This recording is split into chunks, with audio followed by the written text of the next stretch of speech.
Ya, malam ini kita akan kembali melihat akan kitab Mazmur. Ya, kita sudah memasuki Mazmur pasal yang ke-10 dari ayat yang pertama sampai ayat yang ke-18.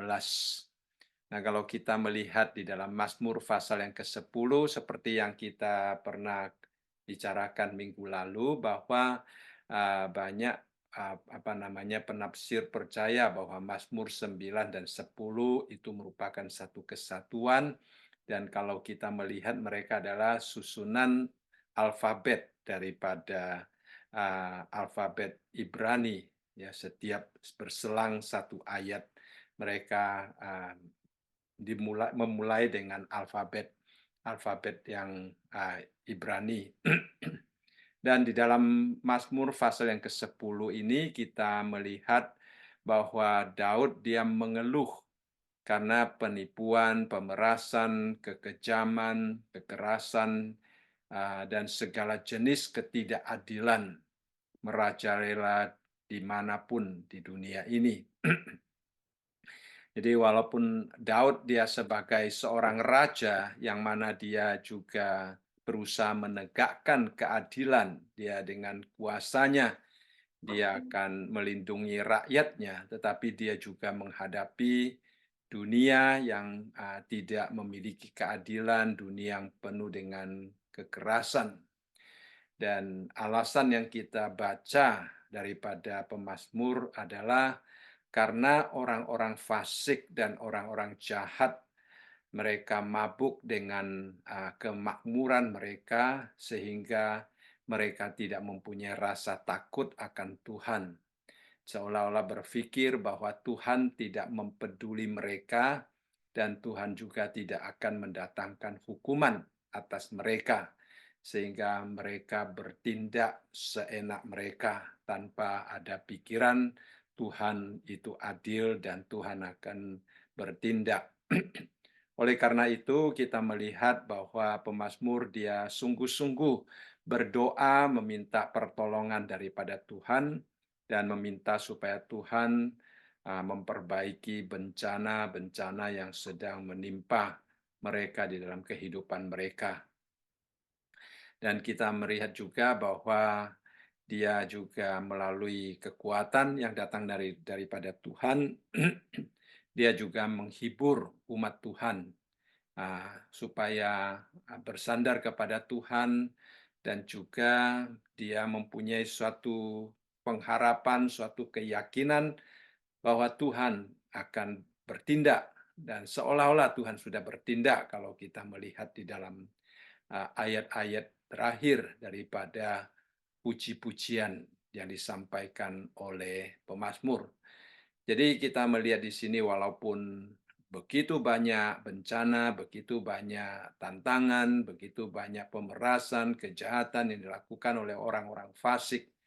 Nah, sekali lagi orang fasik yang dimaksudkan di sini adalah orang yang tidak mengakui akan kuasa dan otoritas Allah, orang yang tidak mau takluk dan tidak mau percaya akan otoritas Allah di dalam kehidupan manusia.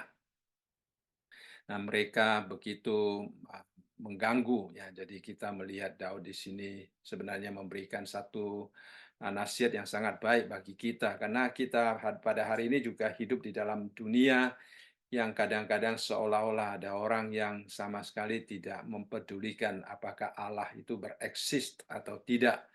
Mereka merasa mereka dapat melakukan apa saja di dalam hidup mereka, khususnya di dalam budaya hari ini di Amerika kita melihat ya banyak orang hanya hidup memuaskan keinginannya sendiri ya semata-mata hanya untuk menyenangkan dirinya sendiri.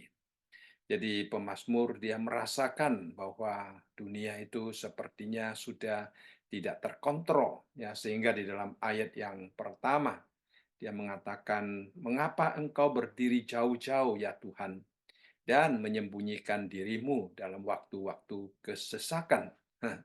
Jadi kita melihat di sini ya pemazmur dia ingin meminta Tuhan hadir dan meminta Tuhan menyatakan pertolongannya tetapi dia juga merasa bahwa Tuhan itu sepertinya jauh ya, sehingga dia merasa gelisah, dia kehilangan kekuatan, ya dia melihat seolah-olah kekuatan kekuatan musuh itu, begitu kuat, begitu menakutkan.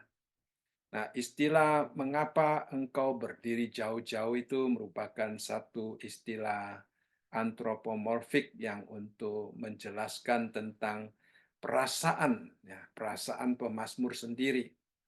Sebenarnya kata-kata ini kalau diterapkan kepada Tuhan, "Mengapa engkau berdiri jauh-jauh" itu tidak, apa namanya, tidak cocok ya, karena Tuhan kita adalah Tuhan yang Maha Tahu, Tuhan kita adalah Tuhan yang Maha Ada, Tuhan kita tidak pernah jauh ya.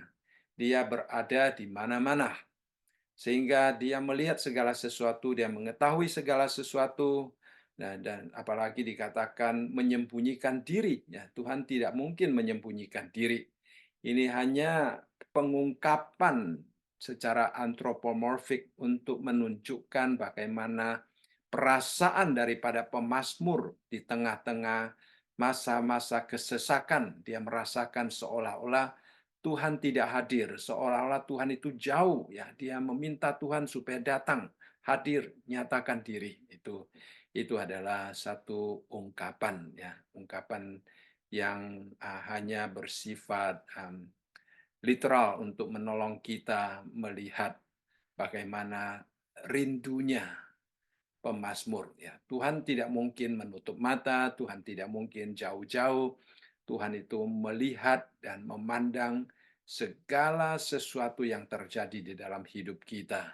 Jadi ini adalah sesuatu hal yang pemazmur rasakan, seolah-olah Tuhan tidak menyatakan diri. Nah, dalam kehidupan kita kadang-kadang kita juga menghadapi situasi-situasi yang bisa juga membuat kita merasa seolah-olah Tuhan itu jauh ya. Seolah-olah Tuhan tidak mendengar doa kita. Kita menghadapinya, kita ingin menyelesaikannya, tetapi kita tidak mampu ya. Kita berdoa, tetapi seolah-olah doa kita belum terjawab. Ya, sehingga kadang-kadang kita juga bisa seperti pemazmur dan merasakan bahwa Tuhan itu jauh. Tetapi sebenarnya Tuhan tidak pernah jauh. Ya, Tuhan tidak pernah menyembunyikan diri. Nah, di dalam waktu kesesakan katanya. Berarti kalau waktu tenang kelihatannya Tuhan hadir gitu ya. Nah, itulah perasaan kita sebenarnya ya. Mungkin saudara sekalian masih ingat satu cerita tentang footprint ya. Footprint pada waktu seorang Kristen bermimpi, dia berjalan di tepi pantai, kemudian dia melihat ada jejak kaki di atas pasir. Nah, pada permulaan dia melihat masa-masa tenang ada 4 jejak kaki. Ya. Kemudian pada waktu saat-saat berbahaya dia melihat hanya 2 jejak kaki saja. Ya. Lalu dia berteriak kepada Tuhan. Dia bertanya, Tuhan di mana engkau pada waktu keadaan bahaya? Mengapa hanya 2 jejak kaki saja? Ya. Lalu kemudian Tuhan memberitahu dia, "Dua jejak kaki itu bukan jejak kakimu," katanya, "itu jejak kakiku," katanya. "Pada waktu bahaya aku menggendong kamu," katanya, "sehingga hanya aku yang jejak kakiku yang tertinggal ya di pantai pasir itu," katanya. Jadi kita tahu bahwa Tuhan kita tidak mungkin meninggalkan kita. Ya, cuma kadang-kadang perasaan kita saja bahwa seolah-olah Tuhan itu jauh. Ya. Jadi pemazmur sebenarnya dia hanya menggunakan perasaan pribadinya untuk mengungkapkan tentang keadaan Tuhan. Kemudian di dalam ayat yang kedua dia mengatakan karena congkak orang fasik giat memburu orang yang tertindas. Mereka terjebak dalam tipu daya yang mereka rancangkan. Jadi di sini pemazmur dia memanjatkan doanya untuk supaya Tuhan memperhatikan orang fasik. Ya, dia menguraikan kejahatan, kekejaman mereka di dalam menyusahkan, di dalam menekan orang-orang yang hidup takut akan Tuhan, ya. Dikatakan di sini, eee, mereka giat memburu, ya. Nah, karena kesombongan mereka, mereka melakukan demikian. Nah, memang kadang-kadang kita melihat orang yang kejam dan orang yang sombong, yaitu saling berkaitan satu dengan yang lain. Kalau orang mempunyai kerendahan hati, dia tidak akan bertindak keras, kejam terhadap orang lain. Ya. Orang yang menganggap dirinya lebih baik daripada orang lain, itu yang akan menekan. Ya. Nah, jadi pada waktu seseorang meninggikan dirinya sendiri karena kesombongan, lalu dia mulai menekan orang-orang yang ada di sekitarnya. Dan Daud di sini menunjukkan kepada Tuhan bahwa orang-orang fasik, orang-orang yang tidak mengenal Tuhan, ya, mereka karena kecongkakan mereka, karena kesombongan mereka, karena keangkuhan mereka, lalu mereka melakukan banyak kejahatan. Bahkan di sini menggunakan istilah memburu, ya. Kita tahu memburu itu seperti memburu binatang, ya. Jadi pemburu itu biasanya menjebak binatang-binatang buruannya, atau dia bersembunyi di satu tempat, kemudian kalau ada binatang lewat, dia akan berusaha untuk menangkapnya dan sebagainya. Nah, itulah gambaran tentang orang-orang fasik di sini. Di dalam mereka menindas orang-orang yang tertindas dengan cara memburu. Ya. Tetapi Daud di sini juga mengatakan bahwa mereka di satu sisi tidak dapat menindas orang-orang lemah karena mereka dilindungi Tuhan. Di lain sisi, ya, malah mereka sendiri terjebak dalam tipu daya yang mereka rancangkan. Jadi Daud, walaupun dia berseru kepada Tuhan seolah-olah di dalam dunia ini tidak ada keadilan yang ditemukan, tapi di lain sisi dia juga memuji keadilan Tuhan karena memelihara orang-orang yang hidup takut akan Tuhan, sehingga mereka terpelihara daripada jebakan, daripada buruan, daripada orang-orang yang fasik, orang-orang yang congkak. Jadi saya rasa kalau kita membaca ayat ini merupakan satu penghiburan sebenarnya bagi kita, ya. Karena kita tidak tahu, kalau dikatakan memburu berarti di dalam hidup kita memang ada orang-orang yang mungkin sedang memburu kita, ya. Nah, iblis, ya, yang jelas di dalam Alkitab mengatakan, ya, berjalan berkeliling seperti singa yang mengaum-ngaum untuk mencari mangsa. Nah, sebenarnya bukan hanya iblis berkeliling untuk mencari mangsa, tetapi di sini dikatakan orang fasik itu juga giat memburu, ya. Giat untuk mencari kelemahan kita. Kalau kita lengah sedikit, kalau kita lemah sedikit, kita sudah masuk ke dalam perangkapnya. Nah, itu menakutkan sekali, saudara sekalian. Hidup ini seolah-olah kita dihantui oleh buruan daripada orang-orang yang berusaha untuk menghancurkan, menindas kita. Tetapi sebagai umat percaya, justru kita merasa terhibur karena seperti yang dikatakan oleh pemazmur di sini, bahwa Tuhan tidak akan mengizinkan mereka berhasil. Bukan saja Tuhan tidak mengizinkan mereka berhasil, bahkan mereka sendiri yang akan terjebak dalam tipu daya yang mereka rancangkan. Ya, ini mirip dengan apa yang dialami oleh orang-orang fasik yang dicatat di dalam ayat yang ke-9 sebelumnya. Jadi kita sungguh bersyukur Tuhan memelihara kita. Kemudian kita melihat dikatakan karena orang fasik memuji-muji keinginan hatinya, dan orang yang loba mengutuki dan menista Tuhan. Ya, dalam bagian ini kita melihat orang fasik ya, dia memuji dirinya, dia menyombongkan keinginan jiwanya, dia merasa dirinya diberkati karena kesombongannya, ya. Nah, kita melihat apakah sebenarnya dimaksudkan dengan keinginan hatinya, ya. Nah, memang di sini tidak dicatat apa yang diinginkan oleh mereka. Tetapi kalau kita tahu bahwa orang fasik keinginannya adalah keberuntungan yang mereka dapatkan untuk dirinya sendiri. Keinginannya adalah menikmati kebahagiaan, kadang-kadang kebahagiaan yang dibangun di atas penderitaan orang lain, ya. Itu adalah keinginan yang menyalahgunakan kemakmuran mereka, menyalahgunakan kuasa mereka, menyalahgunakan segala resources yang Tuhan percayakan kepada mereka, ya. Mereka sama sekali tidak menganggap bahwa segala yang mereka miliki itu ada datangnya daripada Tuhan. Mereka tidak. Dan mereka, keinginan hati mereka hanya untuk memuaskan ya, hati mereka, ya, memuaskan kerinduan mereka, baik untuk mendapatkan sebanyak-banyaknya kemakmuran maupun untuk menekan setekan-tekannya orang lain. Ya. Jadi ini adalah sesuatu yang diinginkan di dalam hati manusia. Ya.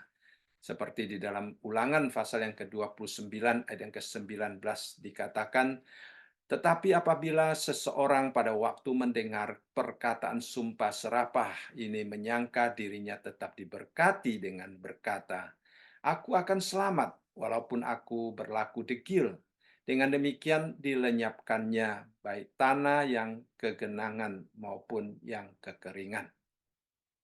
Jadi orang fasik pada waktu mereka ditimpa oleh penghakiman dan hukuman Tuhan, mereka masih menyangka diberkati. Itulah sebabnya tadi dikatakan mereka muji keinginan hatinya.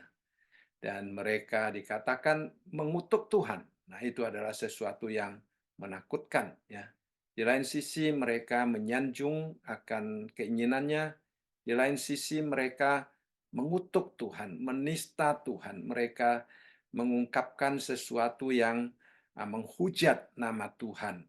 Nah, kalau kita melihat hari ini, ya, saudara sekalian, kita takut ya pada kadang-kadang kita mendengar orang-orang berbicara, mereka selalu menghadirkan nama Tuhan, padahal dengan jelas firman Tuhan mengatakan jangan menyebut nama Tuhan dengan sia-sia. Tetapi mereka kadang-kadang menyebut nama Tuhan di dalam tempat yang salah, malah ditekan-tekan ya supaya kelihatannya begitu mereka enjoy dengan sebutan-sebutan nama Tuhan secara salah itu. Nah, itulah cara mereka mengutuki, cara mereka menista, cara mereka menghujat nama Tuhan. Itu adalah suatu sikap yang durhaka di hadapan Tuhan, dan itu adalah sesuatu yang sangat menakutkan karena mereka akan dibawa ke penghakiman Tuhan karena apa yang mereka katakan. Jadi kita perlu mendoakan untuk masyarakat kita, untuk dunia dari sekitar kita. Ya, kita merasa kasihan sebenarnya melihat mereka yang tidak mengerti kondisi keadaan mereka. Mereka masih merasa memuji akan keinginan hati mereka. Mereka mendapatkan sesuatu dengan kekerasan atau dengan cara yang tidak benar. Mereka masih merasa mereka berhasil.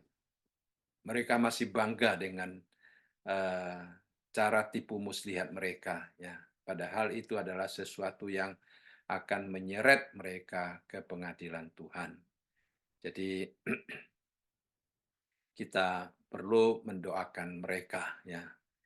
Um, tetapi setiap orang yang merenungkan bahwa Allah adalah hakim, ya, setiap kita yang sungguh-sungguh uh, menempatkan Allah sebagai hakim dan Tuhan di dalam hidup kita, ya kita tidak berani memuji keinginan kita. Ya.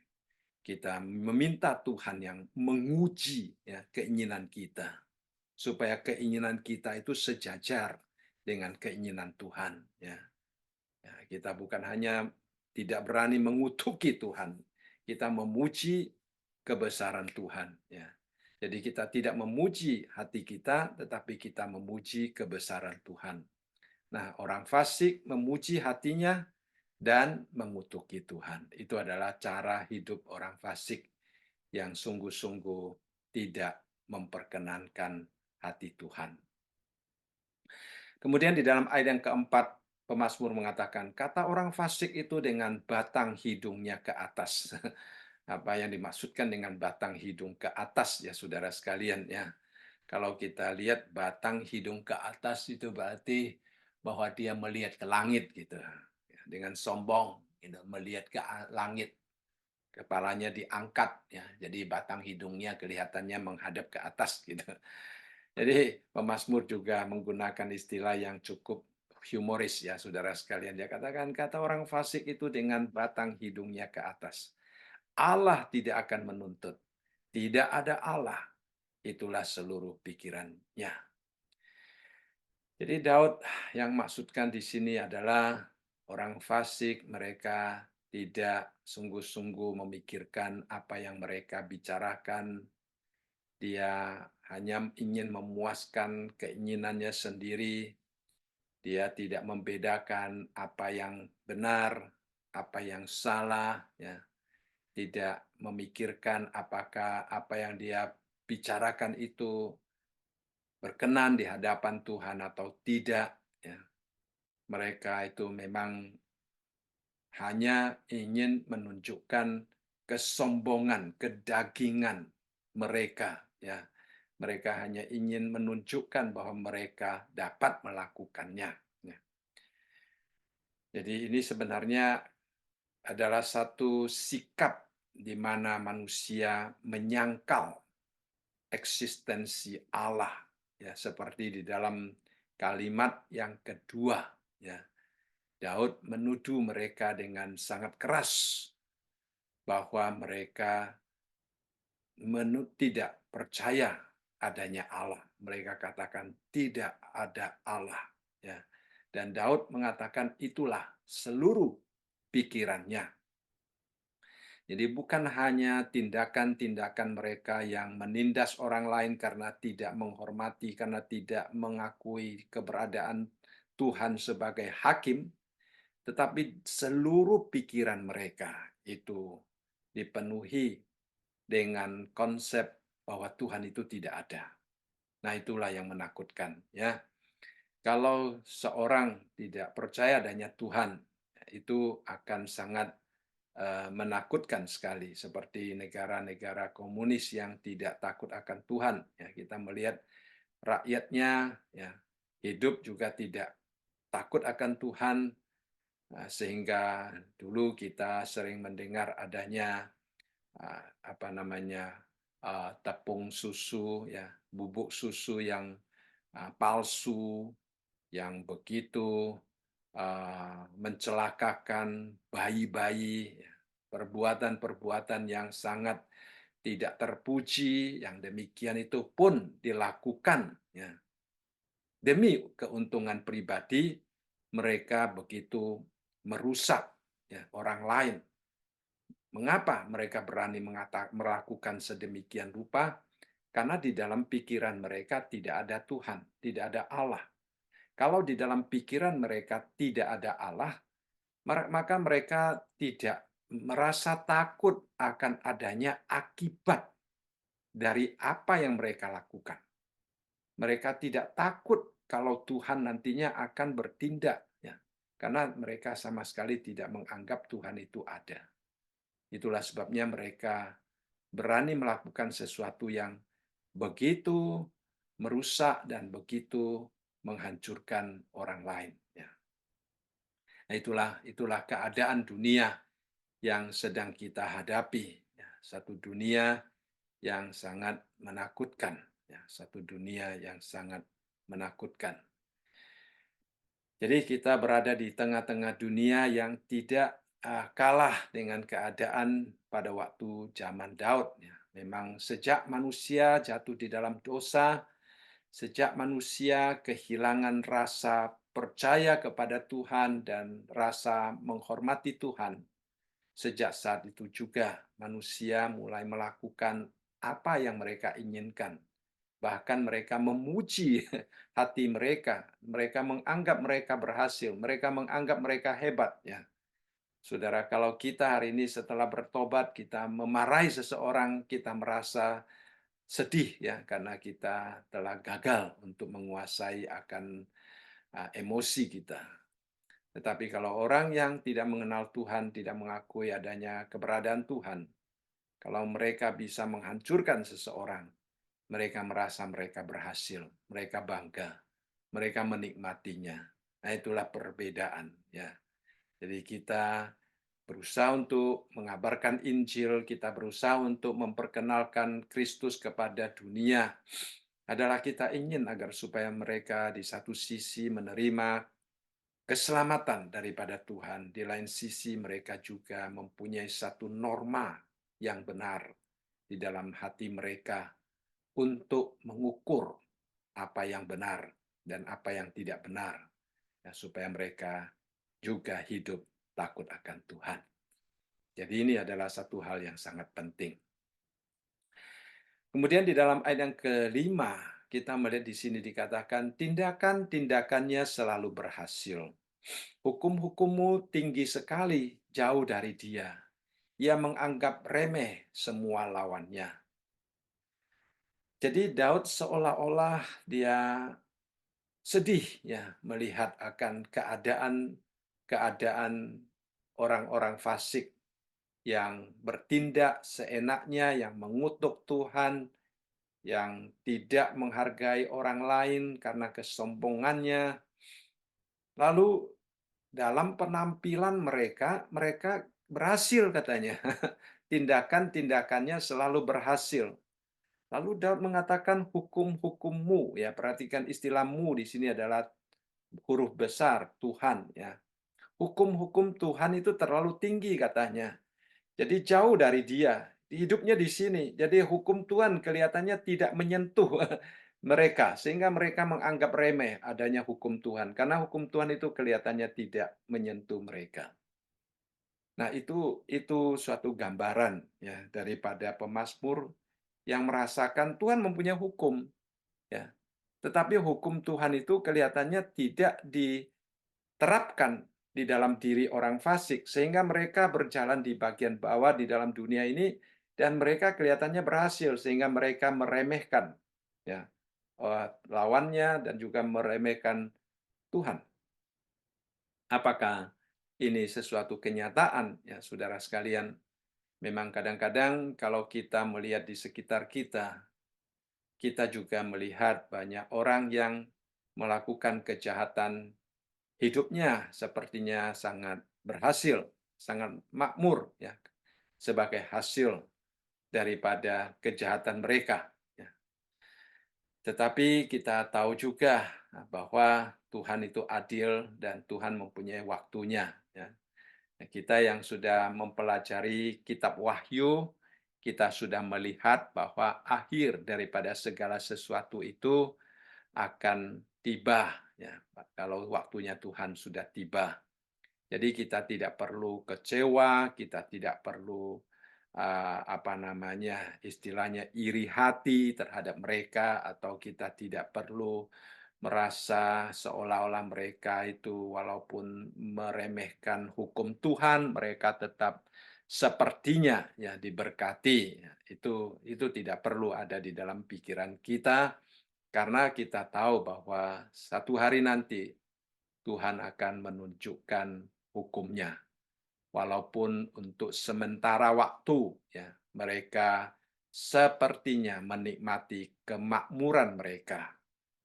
Lalu mereka bermimpi bahwa Tuhan tidak mengikat mereka, Tuhan tidak melakukan apa-apa di dalam keputusan-keputusan mereka, tindakan-tindakan mereka. Tuhan tidak menghancurkan rencana mereka, sehingga mereka berani terang-terangan mengolok-olok Tuhan, menghina Tuhan, menganggap hukum Tuhan itu tidak ada. Nah, itu adalah sikap sebenarnya sangat bersifat sementara. Sebagai orang percaya, kita yakin dan percaya hukum Allah itu ada di sana. Ya, Tuhan memberikan kebebasan kepada manusia, apakah manusia mau taat kepada hukumnya, ataupun manusia hidup bertentangan dengan hukumnya. Itu adalah kebebasan manusia. Tetapi manusia karena kebebasannya itu juga nantinya akan menanggung resiko daripada segala sesuatu yang mereka putuskan, yang mereka terapkan di dalam kehidupan mereka. Jadi, di satu sisi orang fasik semakin makmur, yang dikatakan tindakan-tindakan mereka berhasil semakin makmur, sehingga mereka semakin merasakan mereka menentang Tuhan itu benar, melawan Tuhan itu benar. Ya. Nah, mereka semakin hidup menyenangkan diri mereka sendiri, tetapi di lain sisi kita tahu waktunya Tuhan akan tiba nanti. Tuhan akan bertindak. Ya. Nah, mereka bahkan di dalam ayat yang ke-6 dikatakan, ia berkata dalam hatinya, aku takkan goyah, aku tidak akan ditimpa malapetaka turun-temurun. Jadi di satu sisi tindakan mereka berhasil, di lain sisi mereka merasa mereka tidak akan goyah. Inilah kata-kata yang begitu menyombongkan diri. Bahkan mereka mengatakan, aku tidak akan ditimpa malapetaka turun-temurun. Jadi itu adalah satu keyakinan, ya. Orang-orang yang ateis, orang-orang yang tidak percaya kepada Tuhan, mereka juga menyebut diri mereka mempunyai iman. Ya. Iman mereka itu apa? Iman mereka adalah percaya kepada diri mereka sendiri, percaya kepada usaha mereka sendiri. Nah, seperti yang dikatakan di dalam ayat ini, mereka percaya mereka akan tetap lancar, tetap tidak goyah, tetap akan berhasil di dalam kehidupan mereka. Itu adalah kepercayaan orang-orang yang tidak mengenal Tuhan. Tetapi kalau waktunya Tuhan tiba, ya, mereka akan kelabakan, ya, seperti yang kita baca, ya, waktu Tuhan sungguh-sungguh menghakimi. Nah, perbedaannya besar dengan orang-orang saleh. Ya, kita tahu bahwa hidup kita sangat bergantung kepada pemeliharaan, perlindungan daripada Tuhan. Ya, jadi di satu sisi di dalam dunia ini kita melihat orang fasik, mereka seolah-olah tidak goyah, mereka tidak ditimpa malapetaka. Di lain sisi orang saleh sepertinya hidup dengan goncangan, selalu ditimpa malapetaka. Nah, malapetaka ini datangnya dari siapa ya? Dari orang-orang yang fasik ini, ya, yang menekan, yang menimpahkan malapetaka itu kepada mereka. Akan tetapi orang saleh percaya Tuhan itu adalah hakim yang adil, yang akan bertindak dengan adil sesuai dengan waktu dan rencananya. Jadi kita sebagai orang percaya, kita tidak pernah akan goyah oleh perbuatan-perbuatan apapun juga yang ada di sekitar kita, karena Tuhan kita itu adil. Lalu di dalam ayat yang ke-7 kita melihat di sini dikatakan mulutnya penuh dengan sumpah serapah, dengan tipu dan penindasan. Di lidahnya ada kelaliman dan kejahatan. Jadi kita sudah melihat bagaimana cara mereka berpikir, bagaimana hidup mereka selalu berhasil, selalu makmur. Kemudian sekarang kita melihat mereka kata-katanya, ya, kata-katanya juga mengutuki orang lain, ya, penuh dengan tipu, penuh dengan penindasan.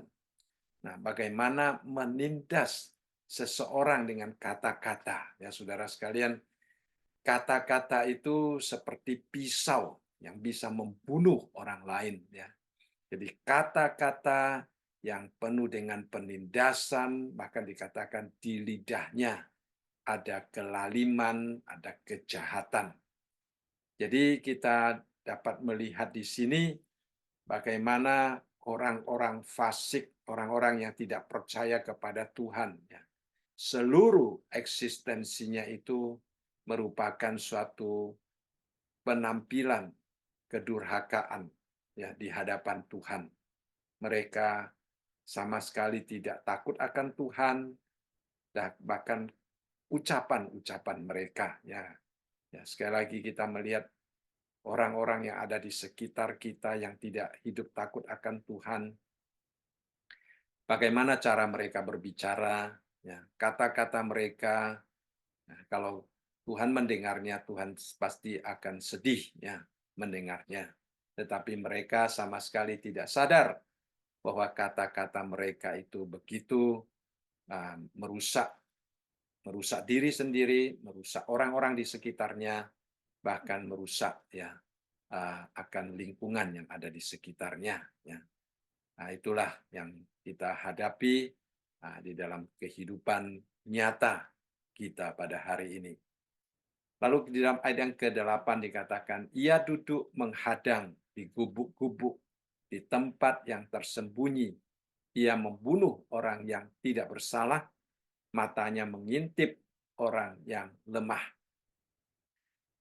Jadi sekali lagi dikatakan di sini, ya, di gubuk-gubuk itu ada terjemahan lain di desa-desa, ya, walaupun ada sebagian penerjemah mengatakan di istana-istana karena Daud berada di istana dan dia merasakan adanya orang yang berusaha untuk melawan dia, untuk mencelakakan dia. Tapi kalau kita melihat di sini dikatakan dia uh, menghadang di gubuk-gubuk, ya, di tempat-tempat orang yang tinggal, ya, secara aman mereka datangi. Lalu di tempat tersembunyi ia membunuh orang. Istilah di tempat tersembunyi artinya mereka menyembunyikan diri. Ingat di dalam ayat sebelumnya dikatakan mereka memburu, ya, memburu untuk melakukan kejahatan. Jadi para pemburu itu selalu menyembunyikan diri, ya. Tetapi walaupun mereka menyembunyikan diri, tetapi dikatakan mata mereka mengintip orang lemah. Ya, jadi itu persis seperti pemburu, ya. Pemburu menyembunyikan diri, tetapi mata mereka akan terus diarahkan kepada mangsa, ya, kepada buronannya. Jadi itulah, ya, buruan ini bukan binatang, tetapi manusia, orang-orang yang lemah. Ya. Jadi orang-orang fasik, mereka mempunyai kekuatan, mungkin secara politik, mungkin secara materi, mungkin mempunyai kuasa tertentu, lalu mereka menyembunyikan diri. Ya, ada sebagian penafsir mengatakan mereka seolah-olah baik terhadap kita, mereka seolah-olah tersenyum dengan kita. Nah, itu menyembunyikan sifat buruannya, menyembunyikan kejahatan-kejahatan yang terkandung di dalam hatinya. Ya, manusia tidak dapat membaca hati. Manusia hanya dapat melihat akan keadaan luar seseorang. Disangkanya berbaik terhadap dia, ya, saudara sekalian. Padahal mereka sedang memburu, padahal mereka sedang mengintip untuk mencari kesempatan. Ya. Nah, itu yang kita hadapi. Ya. Nah, bukan hanya di dalam keadaan nyata, ya, kadang-kadang kita menerima email, kadang-kadang kita menerima WhatsApp, ya, kita menerima text message yang mencoba untuk mencelakakan kita. Artinya, ya, seolah-olah mereka adalah teman kita, ya. Kita sering terima text message mengatakan, "Oh, lama enggak ketemu, apa kabar?" dan sebagainya, ya, Saudara. Padahal kita tidak pernah mengenal akan orang-orang yang demikian. Mereka mempunyai maksud-maksud tertentu untuk memburu kita, untuk mengintip kita, untuk mencari kesempatan untuk menekan kita. Kita harus sangat hati-hati. Kadang-kadang dikatakan, oh, ada paket yang apa namanya perlu alamat lengkapmu, ya, minta kita kirimkan, ya, dan sebagainya, saudara sekalian. Itu kita harus sangat hati-hati karena itulah cara dunia pada hari ini, ya. Mereka juga memakai media-media teknologi yang maju, ya, untuk menipu, ya, untuk mencari mangsa. Jadi kita meminta Tuhan memberikan hikmat dan juga kita meminta Tuhan selalu ya bersandar kepadanya, selalu berfokus kepadanya supaya kita mendapatkan cara kekuatan untuk menghadapi dunia yang semakin bergejolak ini. Kemudian di dalam ayat yang ke-9 dikatakan, ia mengendap di tempat yang tersembunyi seperti singa di dalam semak-semak. Ia mengendap untuk menangkap orang yang tertindas. Ia menangkap orang yang tertindas itu dengan menariknya ke dalam jaringnya. Jadi ya sifat buruannya menyembunyikan diri, mengintip orang yang lemah itu semakin nyata ya di sini ya. Jadi kita hidup di dalam satu dunia yang memang kalau tanpa Tuhan itu sangat menakutkan ya. Tanpa Tuhan kita akan sangat gampang dimakan, diterkam oleh orang-orang yang hidup di dalam kejahatan. Jadi kita harus selalu berjaga-jaga, selalu berdoa supaya jangan sampai kita ya ditelan, ya diterkam oleh orang-orang yang tidak takut akan Tuhan. Ya. Jadi kita harus berhati-hati di dalam hidup kita. Dan juga kita melihat di dalam ayat yang ke-10 dikatakan ia membungkuk dan meniarap lalu orang-orang lemah jatuh ke dalam cakarnya yang kuat. Ya. Jadi ini memang tipu muslihat mereka. Ya. Kadang-kadang kita tidak tahu, kita sangka mereka sangat kasihan, ya kita pergi menolong mereka, tetapi justru dengan pergi menolong mereka, kita jatuh ke dalam perangkap mereka. Ya, itulah. Ya, kadang-kadang kita harus sangat berhati-hati, ya, sangat berhati-hati di dalam hidup kita. Karena kalau lengah sedikit, kita sudah berada di dalam cengkeraman mereka. Ya, jadi kita harus meminta Tuhan sungguh-sungguh menjaga, melindungi kita, memberikan kepekaan, memberikan kejelian supaya dapat membedakan mana orang yang sungguh-sungguh membutuhkan pertolongan, di mana orang yang hanya berpura-pura minta pertolongan, ya seperti di sini dia katakan membungkuk, meniarap, ya seperti sangat lemah, seperti sangat tidak berdaya, seperti sangat membutuhkan bantuan, padahal dia yang berusaha untuk menerkam orang lain. Ya, jadi kita harus hati-hati. Kemudian dari ayat yang ke-11 kita juga melihat di sini dikatakan, ia berkata dalam hatinya, Allah melupakannya. Ia menyembunyikan wajahnya. Ia tidak akan melihatnya untuk seterusnya. Ya, kadang-kadang kita kalau sudah melalaikan Tuhan, lalu kita seolah-olah pikir, ya, kita melakukan sesuatu yang tidak menyenangkan Tuhan masih berjalan lancar. Lalu kita mulai berpikir bahwa itu sudah jalan yang benar, boleh diteruskan. Ya. Nah, padahal itu sangat tidak diberkati oleh Tuhan. Nah, kalau kita tetap percaya demikian, lama-lama kita juga yakin bahwa perbuatan kita itu benar. Ya, dan Tuhan melupakan, ya, Tuhan menyembunyikan wajahnya, Tuhan tidak melihat. Ya, seolah-olah Tuhan itu tidak hadir. Ya.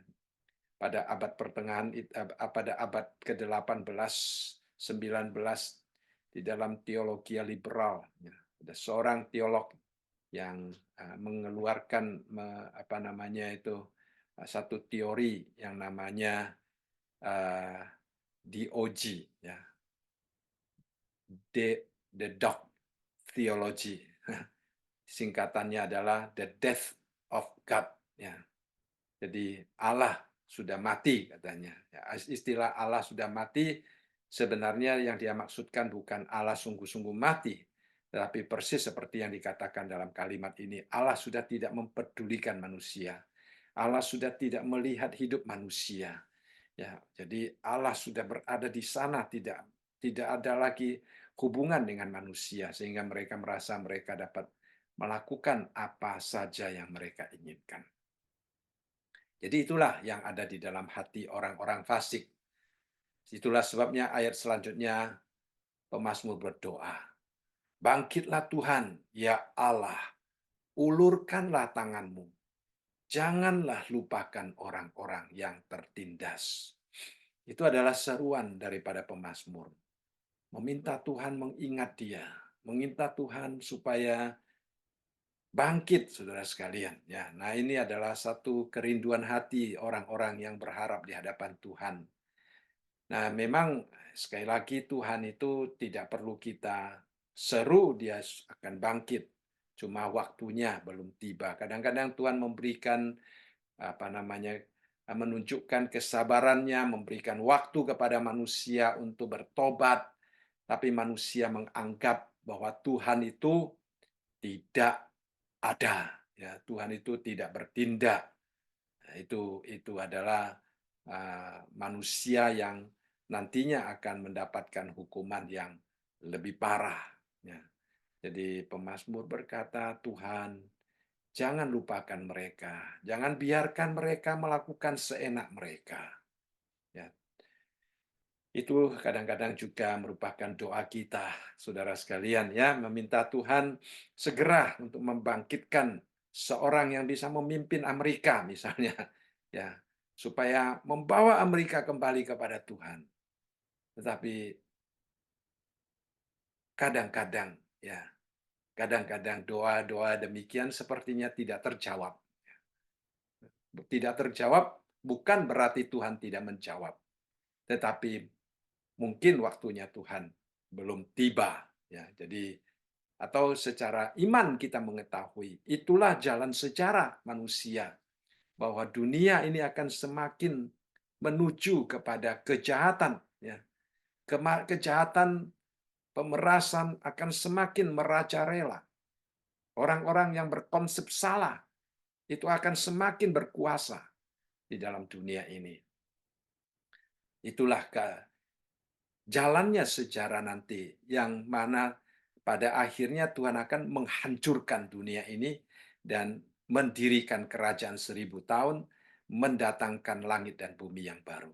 Nah, itu adalah jalannya sejarah nantinya. Ya, itu jadi kita sebagai orang Kristen setelah melihat semuanya itu kita tidak kecewa, kita tidak uh, mencurigai Tuhan, bahkan kita semakin yakin akan apa yang dinubuatkan di dalam firman Tuhan.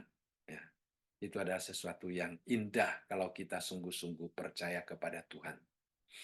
Nah, pemazmur kembali mengatakan, mengapa orang fasik menista Allah sambil berkata dalam hatinya, engkau tidak menuntut. Ya, jadi keluhan-keluhan yang demikian sangat normal pada waktu kita berada di dalam kesesakan, pada waktu kita ditekan, ya, pada waktu orang-orang jahat semakin merajalela, semakin meremehkan Allah, semakin kelihatannya berhasil di dalam pemerasan mereka, di dalam perbuatan jahat mereka.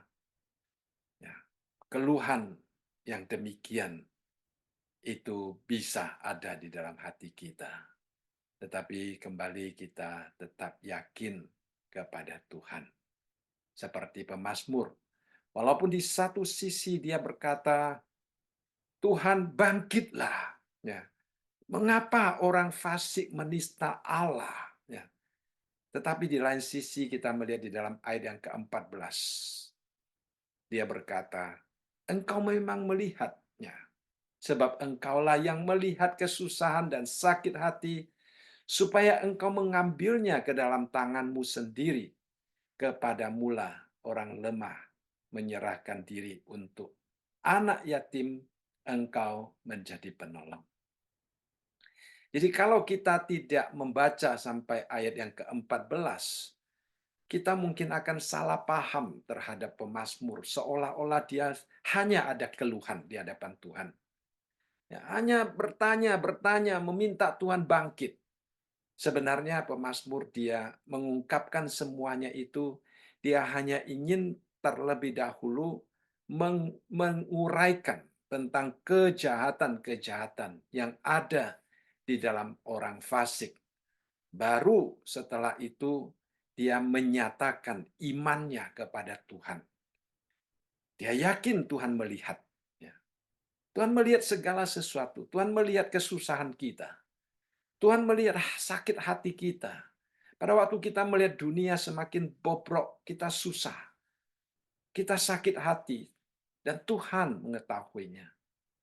Dan dikatakan Tuhan mengambil. Tuhan mengangkat kita. Ya. Dalam tahun 2023, begitu banyak pengalaman-pengalaman pahit di dalam hidup kita. Kalau kita tidak percaya kepada Tuhan, kalau Tuhan tidak mengangkat air mata kita, kalau Tuhan tidak mengangkat kesusahan kita, saudara, mungkin kita akan hidup di dalam keadaan putus asa, kecewa, tanpa harapan. Tetapi Tuhan mengerti, melihat, dan mengangkat akan segala sakit hati dan kesusahan kita, dan menggantikannya dengan sukacita dan pengharapan. Sehingga kita walaupun hidup di dalam dunia yang sepertinya tidak ada pengharapan, tetapi di dalam hati kita, kita tahu kita mempunyai pengharapan yang teguh di dalam Tuhan. Nah, inilah keadaan pemazmur, ya. Dia percaya Tuhan melihat. Dia percaya Tuhan mengangkat sakit hati dan kesusahan orang lemah. Dia percaya Tuhan menjadi penolong orang yang lemah, anak yatim. Tuhan tidak pernah meninggalkan kita. Lalu di dalam ayat yang ke-15 dikatakan, patahkanlah lengan orang fasik dan orang jahat. Tuntutlah kefasikannya sampai engkau tidak menemuinya lagi. Ya.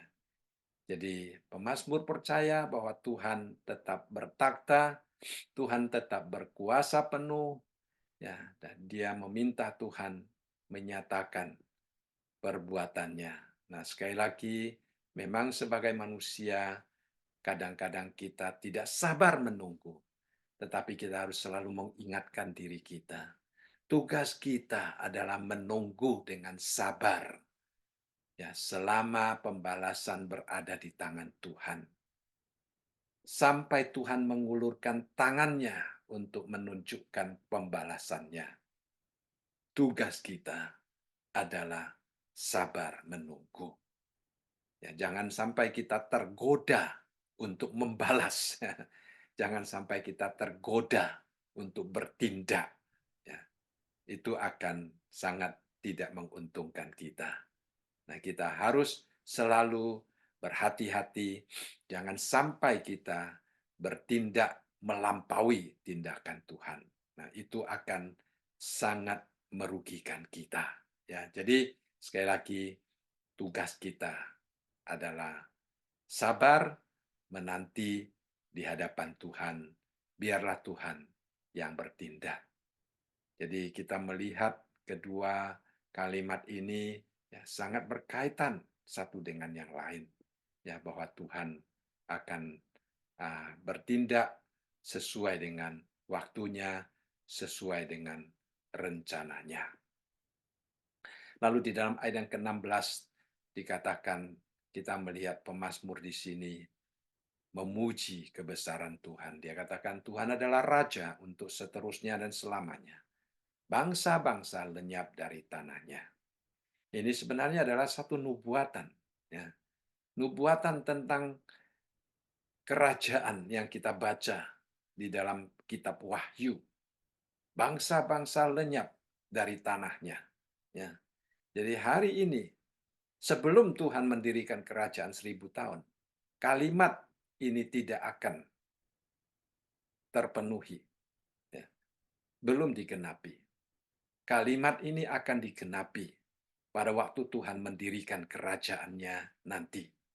Jadi bangsa-bangsa akan lenyap dari tanahnya. Jadi pemazmur walaupun dia berada di dalam zaman perjanjian lama, tetapi dia melihat jauh apa yang akan Tuhan lakukan di akhir zaman. Bahwa Tuhan akan menjadi raja yang kekal.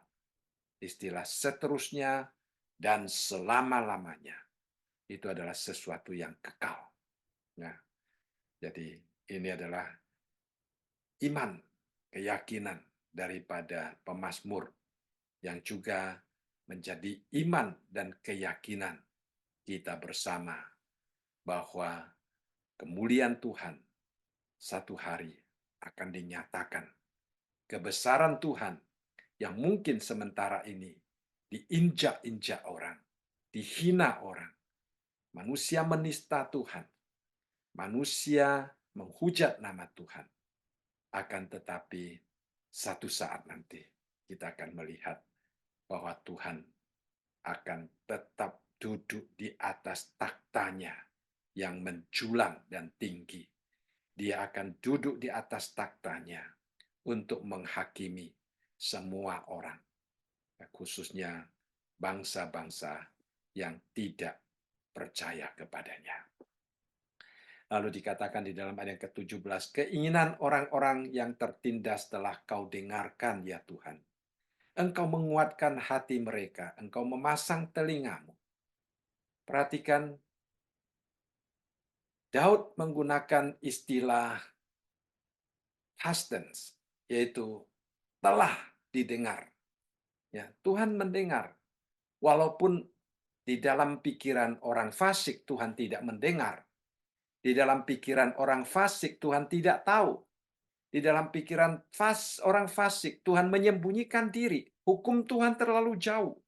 Tuhan tidak akan menghukum mereka.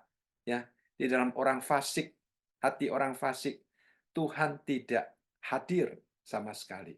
Tetapi di dalam hati orang yang percaya, kita yakin Tuhan telah mendengar ya seruan kita. Tuhan sudah mendengar, saudara sekalian. Bahkan dikatakan engkau menguatkan hati mereka, engkau memasang telingamu. Jadi saudara sekalian, kita melihat kita di dalam hidup kita merasakan apa yang dikatakan oleh pemazmur di dalam ayat yang ke-17 ini. Ya, walaupun orang fasik tidak merasakannya. Orang fasik masih merasa oh usahanya berhasil, ya. Segala penindasannya itu begitu menyenangkan sehingga mereka memuji memuji hatinya, memuji keinginan hati mereka. Mereka merasa mereka berhasil, mereka merasa Tuhan tidak hadir. Tetapi kita, dalam hati kita dikuatkan oleh Tuhan. Kita walaupun ditindas, tetapi kita tidak hancur. Karena apa? Karena kita dikuatkan, kita dilindungi. Ya, Tuhan memasang telinganya untuk kita. Jadi ayat ini sebenarnya merupakan satu uh,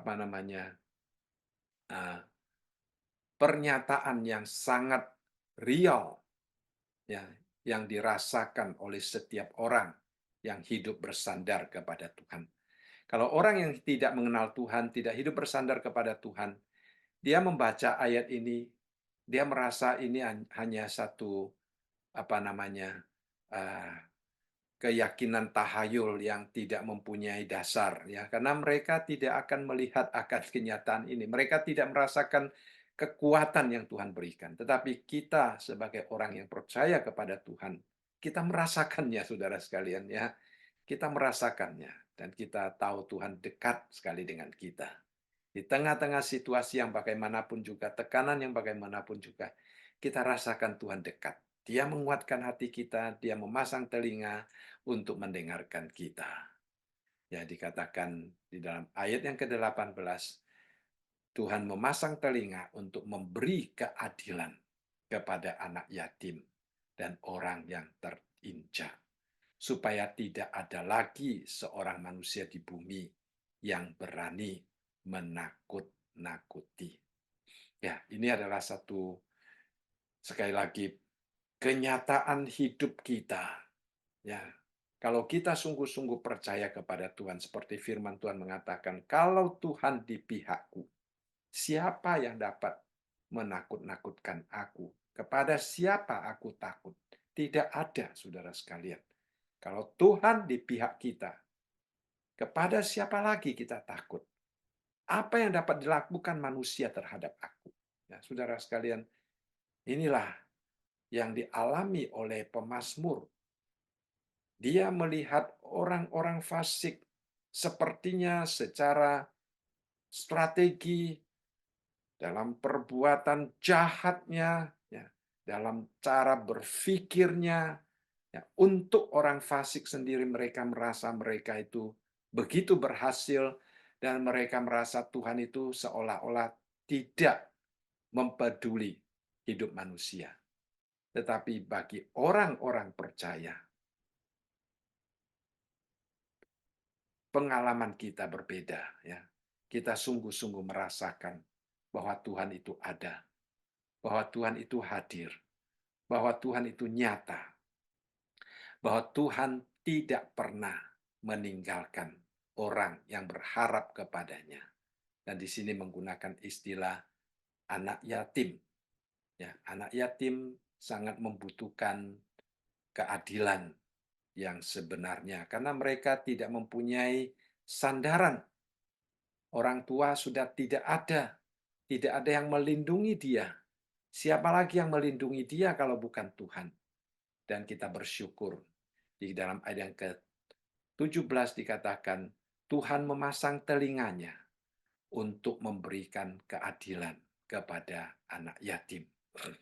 Bukan hanya anak yatim, juga orang yang terinjak. Orang yang tidak mempunyai kekuatan, mungkin tidak mempunyai kekuatan secara politik, tidak mempunyai kekuatan secara materi, tidak mempunyai kekuatan secara kedudukan, tetapi mempunyai perlindungan daripada Tuhan.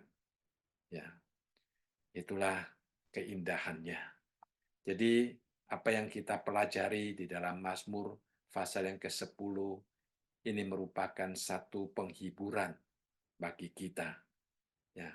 Jadi kita melihat pemazmur membedakan cara berpikir orang-orang fasik yang tidak takut akan Tuhan dengan cara berpikir orang-orang yang hidup takut akan Tuhan. Orang fasik yang tidak takut akan Tuhan, mereka berpikir Tuhan itu jauh. Tuhan itu tidak mempeduli hidup manusia. Mereka boleh bertindak seenak mereka. Tidak ada penghukuman bagi mereka. Tidak ada sesuatu yang menakutkan mereka. Tetapi bagi orang yang hidup takut akan Tuhan, kita bukan hanya berpikir demikian, tetapi kita merasakan di dalam hati kita, Tuhan memberikan kekuatan. Tuhan memberikan penghiburan. Tuhan menopang hidup kita. Ya, sehingga kita tidak perlu takut walaupun dunia itu seperti singa yang berusaha untuk menerkam kita. Kita tidak merasa takut karena kita dilindungi oleh Tuhan kita.